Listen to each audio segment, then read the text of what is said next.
Bonjour à toi, bienvenue à ce message lumière. Aujourd'hui, nous avons à la messe un évangile selon saint Matthieu qui nous invite à la conversion. Voici. En ce temps-là, Jésus disait aux foules, le royaume des cieux est encore comparable à un filet que l'on jette dans la mer et qui ramène toutes sortes de poissons. Quand il est plein, on le tire vers le rivage, on s'assied, on ramasse dans des paniers ce qui est bon et on rejette ce qui ne vaut rien.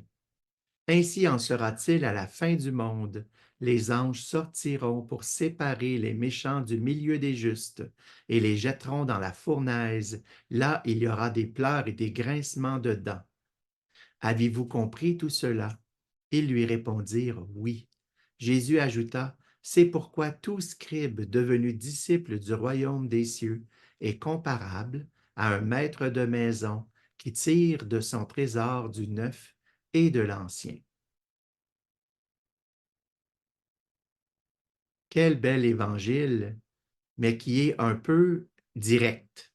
Quand Jésus fait des références à la fin du monde, quand il fait référence à séparer le bon grain de l'ivraie, c'est toujours un peu sévère. On peut ici considérer que Jésus, quand il parle ici du royaume des cieux, il veut parler de la vie éternelle, plus spécifiquement de notre passage de la vie terrestre à la vie après la mort et à ce qui arrivera de l'autre côté du passage. Et on se rappelle que chacun de nous vivra à ce moment-là, un moment où nous serons exposés directement à toute la vérité, à toute l'infinité de l'amour de Dieu. Et comme l'amour appelle l'amour, nous serons aussi confrontés dans la vérité totale à ce que dans notre liberté, dans notre vie terrestre, nous aurons parfois refusé ou rejeté l'amour. Et aussi, on va être confronté à toutes les fois où on a dit oui à l'amour. Et nous comprendrons totalement toutes les conséquences de nos choix qu'on a fait tout au long de notre vie. Ça peut donner le vertige quand actuellement on regarde en arrière dans notre vie parce qu'on y retrouve facilement nos erreurs, nos entêtements, nos nuques raides. Et oui, cette partie de l'Évangile qui nous ramène à la réalité de la justice, de l'amour, ça pourrait nous faire peur. Mais Jésus, il est toujours, tu te rappelles, pasteur compatissant. Il n'est pas venu seulement apporter la vérité, mais il est venu apporter la vérité, mais il est surtout venu sauver. Il est venu révéler par ses paroles, ses actions et l'offrande amoureuse de sa vie. Il est venu révéler que le Père nous aime d'un amour de miséricorde, et qu'il se penche surtout sur le pauvre, qu'il cherche la brebis perdue. Et quand Jésus dit que le scribe qui devient disciple ressemble à un maître de maison qui tire de son trésor du neuf et de l'ancien, peut-être voulait-il dire que c'est vrai que les Juifs étaient attachés à la loi de Moïse et tous les préceptes qui en découlaient. Ça, c'était le trésor ancien, la première alliance. Mais Jésus nous dit que le maître de maison peut tirer du neuf, du nouveau.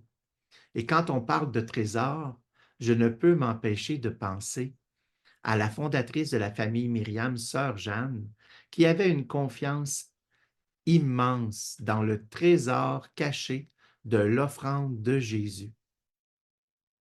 C'est ce qui nous permet, l'offrande de Jésus, de recommencer toujours notre histoire d'amour avec le Seigneur et entre nous aussi.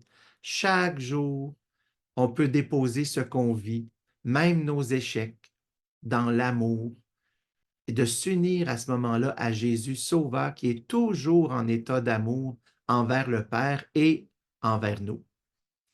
Encore plus que les prêtres de l'Ancien Testament qui offraient, à cause du trésor de la première alliance, ils offraient des sacrifices dans le temple pour le pardon des péchés.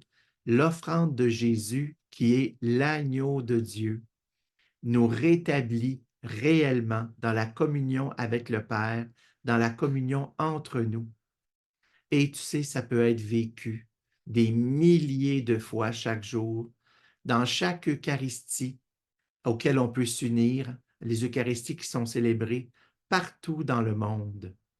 Alors, c'est ça qui est notre espérance aujourd'hui. Oui, le Christ nous rappelle aujourd'hui que à notre passage de la vie éternelle, nous serons exposés à la vérité de notre vie de pécheur, mais surtout nous serons exposés à la miséricorde du Père. Alors, il faut commencer à se pratiquer dès maintenant à accueillir cette miséricorde et à la laisser transformer notre vie. Et Jésus termine aujourd'hui son discours par une question. Avez-vous compris tout cela? Et les foules lui répondent oui. Et j'ai trouvé ça un peu fort de les voir répondre oui, car moi, de mon côté, peut-être toi aussi, lorsque je réfléchis à ces paroles de Jésus, je réalise vite que je ne comprends pas tout.